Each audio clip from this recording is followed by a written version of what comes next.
हाँ तो मेरे प्यारे छात्रों, आज हम स्टार्ट कर रहे हैं जो एक्सरसाइज 1.3 है क्लास 10 की, उसको स्टार्ट कर रहे हैं। जो मैथ का एनसीईआरटी सब्जेक्ट है उसको हम लोग क्या कर रहे हैं, आज स्टार्ट कर रहे हैं एक्सरसाइज 1.3।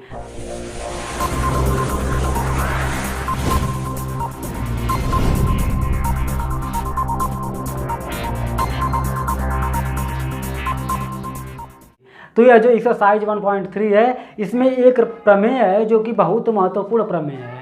यह जो महत्वपूर्ण प्रमेय दिया है इसको हम समझ लेते हैं। हालांकि यह प्रमेय तो एक थ्योरेटिकल है, इसको समझना बहुत ही क्या करना ज़रूरी होता है हमारे लिए, और ज़रूरी है भी। तो मैं इसको समझाने का प्रयत्न करूंगा कि यह प्रमेय कहता क्या है, इस प्रमेय का वास्तव में मतलब क्या है। मैं एक बहुत सीधा, कुछ बहुत ज़्यादा आप लोगों को झंझट न बताकर सीधा उसका मतलब समझा दूंगा कि यह प्रमेय कहता क्या है। तो इस प्रमेय को समझाने से पहले मैं आपको कुछ चीज़ें बताना चाहता हूँ। अगर देखिए, हमारे पास कोई संख्या है, मान लीजिए कि हमारे पास कोई अभाज्य संख्या है। वह अभाज्य संख्या मान लीजिए कि है 5। वह अभाज्य संख्या कितना है, 5 है। हमारे पास कोई अभाज्य संख्या 5 है, और अगर यह कोई धनात्मक पूर्णांक 15 को विभाजित करता है, अगर यह कोई धनात्मक पूर्णांक 15 को क्या करता है, विभाजित करता है, यह 5 जो है, तो यह 15 के स्क्वायर को भी क्या करेगा, अगर यह 15 को विभाजित करता है तो यह 15 के स्क्वायर को भी क्या करेगा, विभाजित करेगा। अगर यह 5 जो 15 को विभाजित करता है तो यह 5 15 के स्क्वायर को भी विभाजित करेगा। देख लीजिए जैसे कि हमारे पास क्या है, 5 5 3 15, 5 इसको 15 को काट रहा है, और इसके स्क्वायर को यानी 15 का जो स्क्वायर होता है इसको भी क्या करेगा, विभाजित करेगा। 15 5 75, 15 1 कम, 15 5 7 5 12 2 हासिल लगा 1 का 225। यानी यह जो 5 है, यह 15 का स्क्वायर जो 225 होता है उसको भी क्या करेगा, विभाजित करेगा। 5 चौका 20 और 5 5 25। तो आप लोगों को अगर यह चीज़ समझ में आया होगा तो यह प्रमेय भी समझ में आ जाएगी। इसलिए मैंने क्या किया है, इस प्रमेय को पहले न बताकर पहले आपको यह चीज़ बताया है। पहले आपको यह चीज़ बताया। अगर देख लीजिए, अगर मान लो कोई आदमी है, कोई इंसान है, जानवर भी हो सकता है, कुछ भी हो सकता है। अगर कोई आदमी है, अगर वह पूड़ी खा सकता है तो वह रोटी भी क्या कर लेगा, आराम से खा लेगा। अगर रोटी खा सकता है तो पूड़ी भी खा लेगा ना। तो वही चीज़ है, लेकिन ऐसा नहीं कि वह क्या नाम है कि अगर रोटी खाए तो वह घास भी खाए ना, यह चीज़ नहीं है। तो वही चीज़ यहाँ पर है। अगर 5 15 को विभाजित कर रहा है तो 5 15 के स्क्वायर यानी 225 को भी क्या करेगा, विभाजित करेगा।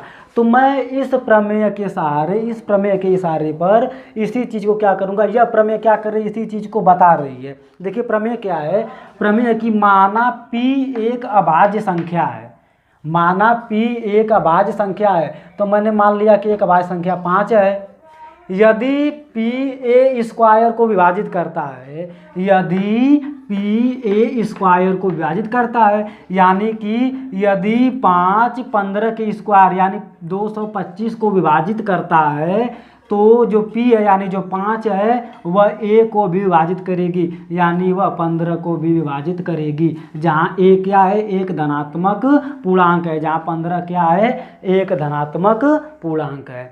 मैं क्या करूँगा, आपको यही चीज़ इस प्रमेय के सहारे बताने जा रहा हूँ, और यह प्रमेय का कॉन्सेप्ट भी यही है। तो क्या करता हूँ, मैं इसको बताता हूँ। तो मेरे प्यारे छात्रों, हम लोग क्या करते हैं, इस प्रमेय को सॉल्व करते हैं, इसको हल करते हैं, इसको मैं समझा रहा हूँ। देखिए यहाँ पर दिया है कि माना p क्या है, एक अभाज्य संख्या है। यदि p a स्क्वायर को विभाजित करता है तो p a को भी विभाजित करेगा, जहाँ a एक धनात्मक पूर्णांक है।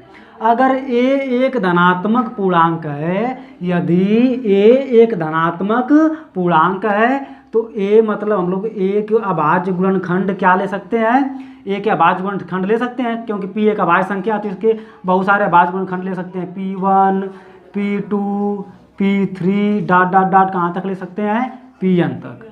अगर a एक धनात्मक पूर्णांक है तो इसके कुछ ना कुछ अभाज्य गुणनखंड जरूर होंगे। तो मैंने बहुत सारे अभाज्य गुणनखंड लिए, बहुत सारे हो सकते हैं, तो मैंने ले लिया p1 p2 p3 dot dot dot कहाँ तक Pn।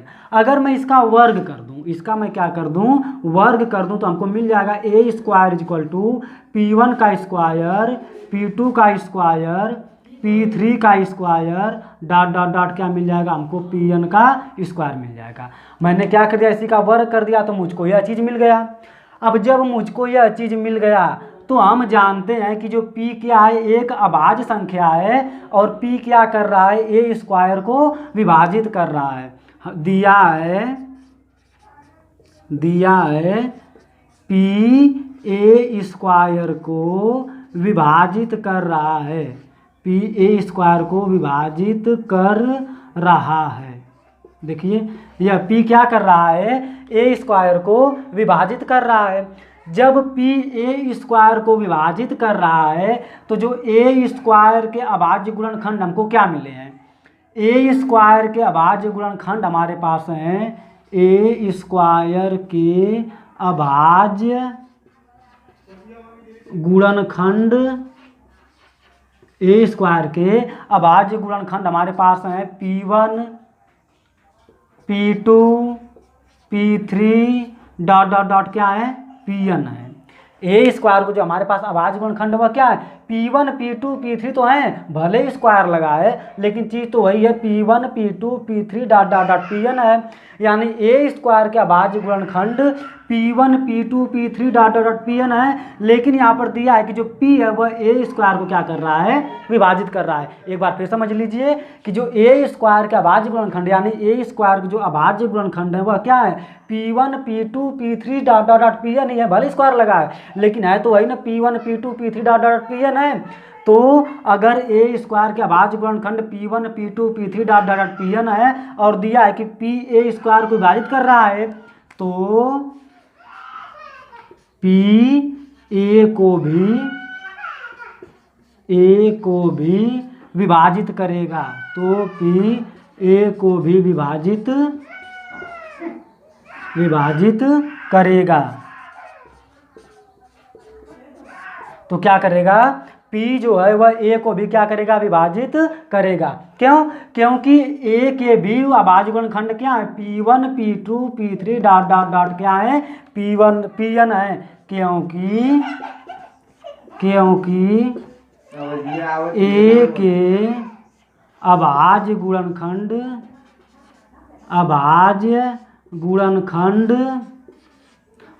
गुणनखंड क्या है, P1, P2, P3 dot dot dot Pn है।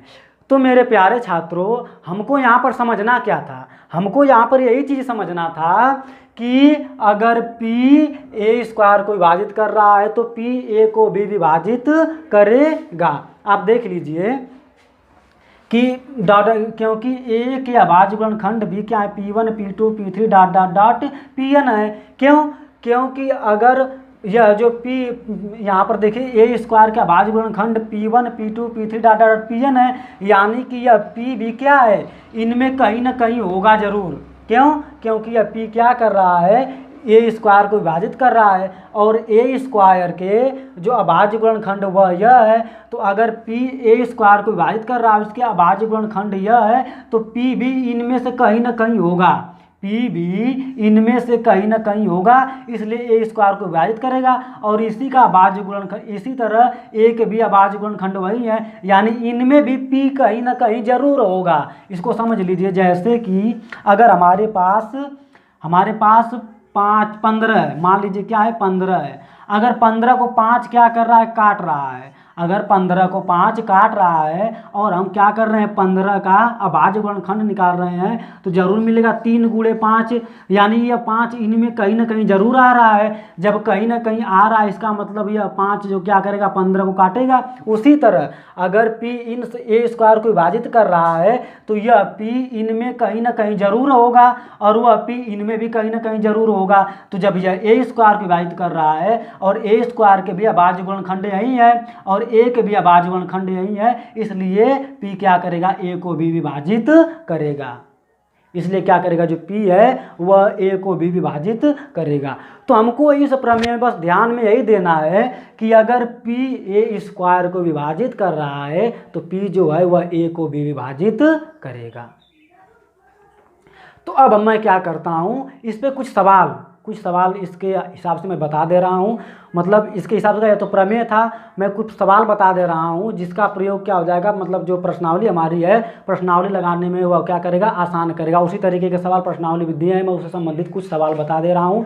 आपके किताब के उदाहरण से ही बता रहा हूँ। यह प्रमेय भी क्या आपके किताब से ही था, मैंने क्या किया, उसको एक अलग तरीके से समझाने की मैंने यहाँ पर कोशिश की है। अगर आप लोग मन से समझेंगे तो पक्का यह प्रमेय क्या हो जाएगी, आपके दिमाग में पूरा का पूरा चला जाएगा। तो मेरे प्यारे छात्रों, यह एक किताब का प्रमेय है कि दिया है करड़ी में 2 एक अपरिमेय संख्या। इसी तरीके का हमको एक्सरसाइज में सवाल भी मिलेगा। तो अगर हमको ये अच्छी समझ में आता है तो एक्सरसाइज भी समझ में आएगी। दिया है करड़ी में 2 एक अपरिमेय संख्या है, वास्तव में है, करड़ी में 2 वास्तव में क्या, एक अपरिमेय संख्या ही है। तो हमने यहाँ पर दे दिया करड़ी में 2 एक अपरिमेय संख्या है, इसको दिया, इसको सिद्ध करना है। दे दिया है कि भैया यह क्या, यह भूसा है, इसको सिद्ध करिए कि यह भूसा है। तो हमको सिद्ध करना है कि क्या है, भूसा है ना। तो दिया है करड़ी में 2 एक अपरिमेय संख्या है, तो हम लोग भी क्या करेंगे, इसको दिखाएंगे करड़ी में 2 क्या है, एक अपरिमेय संख्या है। तो हम लोग जब यह चीज़ दिया है तो हम लोग क्या करेंगे, इससे उल्टा मान लेंगे। हम लोग क्या करेंगे, कोई भी चीज़ अगर हमको दर्शाना, अगर हमको दे दिया कि भैया ये सांप है, इसको बताइए कि यह सांप है, तो थोड़ा अब क्या करना होता है, थोड़ा सीढ़ी हमको उल्टा सीधा चढ़ के तब बताना पड़ता है। कि अब उसको पता नहीं है कि यह सांप है, तभी ना पूछ रहा है, इसको बताइए कि सांप है, इसको सिद्ध करके दिखाइए, थोड़ा इधर उधर जाना पड़ता है। उसी तरह हम लोग भी क्या करेंगे, इसको उल्टा लेकर जाएंगे, उल्टा तरीका से करेंगे। यह दे दिया है करड़ी में 2 एक परिमेय संख्या, तो हम मान लेंगे माना करड़ी में 2 एक परिमेय संख्या है, एक परिमेय संख्या है। हम मान लिए, इसने दिया है कि करड़ी में 2 एक अपरिमेय संख्या है, और हम क्या कर लिए, मान लिए कि करड़ी में 2 एक परिमेय संख्या है। इसका उल्टा एकदम, इसका विलोम मान लिए कि करड़ी में 2 क्या है, एक परिमेय संख्या है। आप जानते हैं अगर कोई भी परिमेय संख्या होती है तो वह p/q के रूप में लिखा जा सकता है, जहाँ पर p और q दोनों क्या होते हैं, एक धनात्मक पूर्णांक होते हैं, पूर्णांक भी कह सकते हैं, होते हैं। और क्या होता है कि जो नीचे वाला q होता है वह नॉट इक्वल टू 0 होता है ना। तो जब यह करड़ी में 2 एक परिमेय संख्या हम मान लिए, तो करड़ी में 2 बराबर क्या होगा, करड़ी में 2 बराबर a/b भी लिख सकते हैं। इसलिए करड़ी में 2 बराबर a/b भी होगा। कर दिए, इसे मान लिए करड़ी में 2 बराबर a/b कर दिए। यहाँ पर क्या है, a व b जो है, a तथा b सअभाज्य संख्या है, सअभाज्य संख्या है, सअभाज्य संख्या है। तो आप यह जान लीजिए कि सअभाज्य संख्या क्या होता है। सअभाज्य संख्या उनको कहा जाता है कि वे संख्याएं जिनका अगर हम क्या करें, अभाज्य गुणनफल करें, और उनमें से अगर हम 2 संख्या ले ले, 3 संख्या ले ले, 4 संख्या ले ले, 5 संख्या ले ले, और उसका क्या करें, हम अभाज्य गुणनफल करें, और उनमें से एक के अलावा कुछ कॉमन नहीं मिलता है, तो वह क्या होता है, सअभाज्य संख्या होता है। यानी इस a और b में से एक के अलावा कुछ कॉमन नहीं मिलेगा, यानी इस a और b को a के अलावा कोई और संख्या इकट्ठा काट नहीं सकती है ना। a और b को एक के अलावा और कोई संख्या इकट्ठा काट नहीं सकती। जैसे अगर हम कर लिए, यहाँ पर कर लिए 3/5 कर लिए, क्या कर लिए, 3/5 कर लिए, तो यह क्या है, 3 को 3 काटेगा, 5 को 5 काटेगा, या तो 1 से दोनों कट जाएंगे, 1 से ही दोनों कटेंगे। इनके अलावा कोई ऐसी संख्या नहीं है जो दोनों को काट सके। तो ऐसी संख्याओं को हम लोग क्या कहते हैं, सअभाज्य संख्या कहते हैं, जिनमें से जिनका जो क्या मिलता है हमको, कॉमन जो मिलता है केवल एक ही मिलता है, इसके अलावा कुछ कॉमन नहीं मिलता, उसको हम लोग क्या कहते हैं, सअभाज्य संख्या कहते हैं। यानी कि एक के अलावा कोई और संख्या इन दोनों को नहीं काट सकता। जैसे अगर हमारे पास 10 के बट्टे 2 है तो 2 से दोनों संख्या कट जाएंगे, 2 5 10 और 2 1 कम 2 से दोनों कट गई। लेकिन यह जो सअभाज्य संख्या होते हैं यह केवल कोई एक के अलावा किसी और संख्या से इकट्ठा नहीं कर पाते हैं, तो इनको हम लोग क्या कहते हैं, सअभाज्य संख्या कहा जाता है। तो ठीक है, अब देखिए कड़ी में 2 बराबर हमने a/b ले लिया, तो अगर b का इसमें गुणा करेंगे तो हमको क्या मिल जाएगा हमको b और मिल जाएगा कड़ी में 2 बराबर क्या मिल जाएगा, a मिल जाएगा। इसका हमने यहाँ पर गुणा कर दिया तो इसके बराबर यह मिल गया। अब दोनों पक्षों का वर्ग कर देते हैं। जब दोनों पक्षों का वर्ग करेंगे तो हमको क्या मिल जाएगा, 2b का स्क्वायर बराबर क्या मिल जाएगा, a का स्क्वायर मिल जाएगा। 2b का स्क्वायर बराबर क्या मिल गया, a का स्क्वायर मिल गया। अरे जब कड़ी से कड़ी का गुणा होगा तो कड़ी हट जाएगी, और b का स्क्वायर होगा तो b का वर्ग करेंगे तो b स्क्वायर हो जाएगा, कड़ी का वर्ग करेंगे तो कड़ी में 2 का वर्ग तो हमको 2 ही मिल जाएगा, और a का स्क्वायर करेंगे तो a स्क्वायर ही हमको मिलेगा। तो इसका मतलब यहाँ से यह आया कि यह जो 2 है यह क्या करेगा, a स्क्वायर को भी विभाजित करेगा। आप देख सकते हैं कि अगर हम b स्क्वायर बराबर कर दें तो हमको मिल जाएगा a स्क्वायर अपान 2 मिल जाएगा। तो यानी यह जो 2 है वह a स्क्वायर को भी विभाजित करेगा। अब अगर दो a स्क्वायर को विभाजित करता है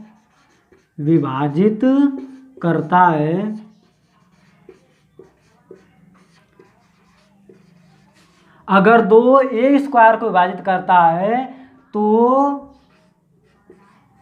क्या हो जाएगा, तो 2 a को भी विभाजित करेगा, तो 2a को भी विभाजित करेगा, a को भी विभाजित करेगा।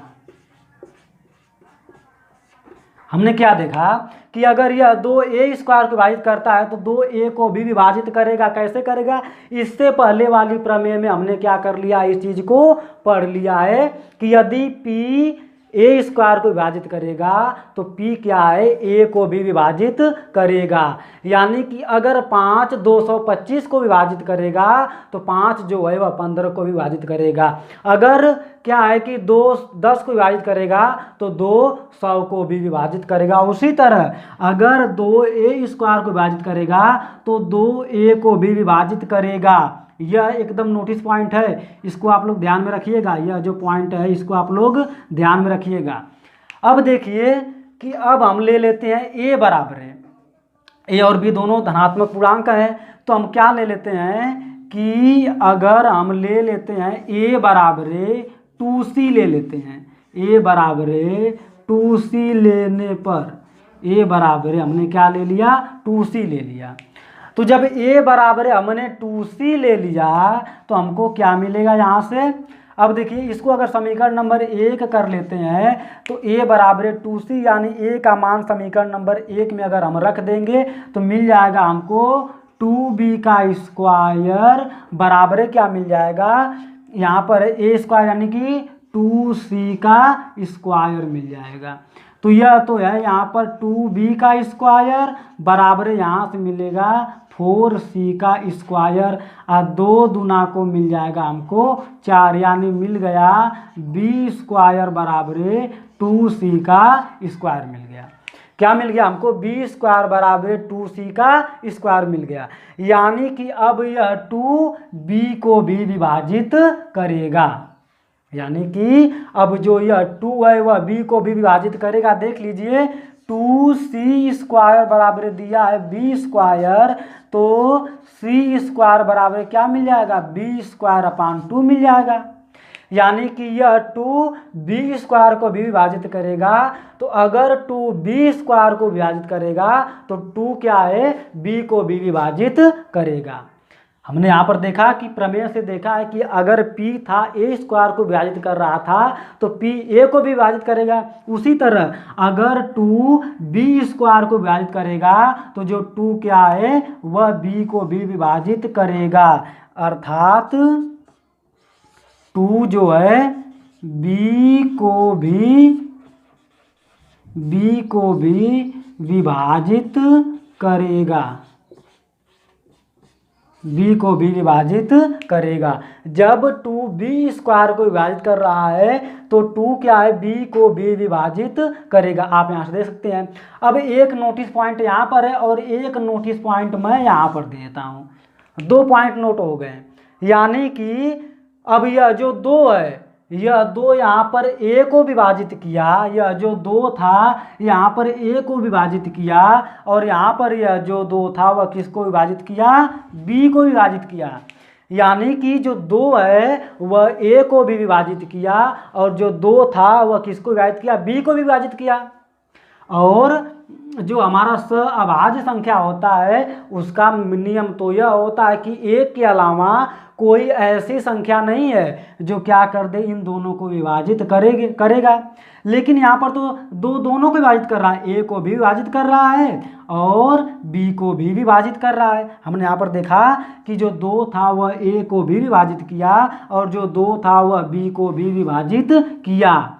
यानी कि हमने क्या किया था, यह जो कथन था वह उल्टा माना था, इसलिए ऐसा आया। जो कथन था उसको हमने क्या किया, उल्टा माना था, इसलिए ऐसा आया। इसलिए क्या होगा कि करड़ी में 2 एक परिमेय संख्या न होकर एक अपरिमेय संख्या ही होगा, क्योंकि अगर परिमेय संख्या लेंगे तो p/q होता है और ऐसी कोई संख्या नहीं होती है जो इसमें a और b सहअभाज्य हैं, और ऐसी कोई संख्या नहीं होती है एक के अलावा जो दोनों को काट सके। लेकिन यहाँ पर 2 ने a को भी काटा और 2 ने क्या किया, b को भी काटा। तो इसका मतलब क्या था, यह जो मानना था हमारा, यह मानना गलत था, यह मानना क्या था, गलत था। अतः क्या हो जाएगा, अतः करड़ी में 2 एक क्या है, अपरिमेय संख्या है। अतः करड़ी में 2 क्या है, एक अपरिमेय संख्या है। अगर यह प्रोसेस आपको समझ में आया होगा तो आप किताब के भी कुछ सवाल लगा सकते हैं और जो बचेगा उनको हम बता देंगे। हालांकि हम तो किताब के सब सवाल बताएंगे, लेकिन आपको इम्पोर्टेंट था यह चीज़ें समझाना, यह जो प्रमेय था उसको समझाना। तो मेरा विश्वास है अगर आप मन से पढ़े होंगे तो आपको ज़रूर समझ में आया होगा। अगर नहीं समझ में आता है तो आप कमेंट में हमसे यह चीज़ ज़रूर बताएं, हम इसको फिर से अलग वीडियो में समझाने की कोशिश कर देंगे आपको। अगर आपको हमारा वीडियो पसंद आया होगा तो आप हमारे वीडियो को शेयर, सब्सक्राइब और लाइक ज़रूर कीजिएगा।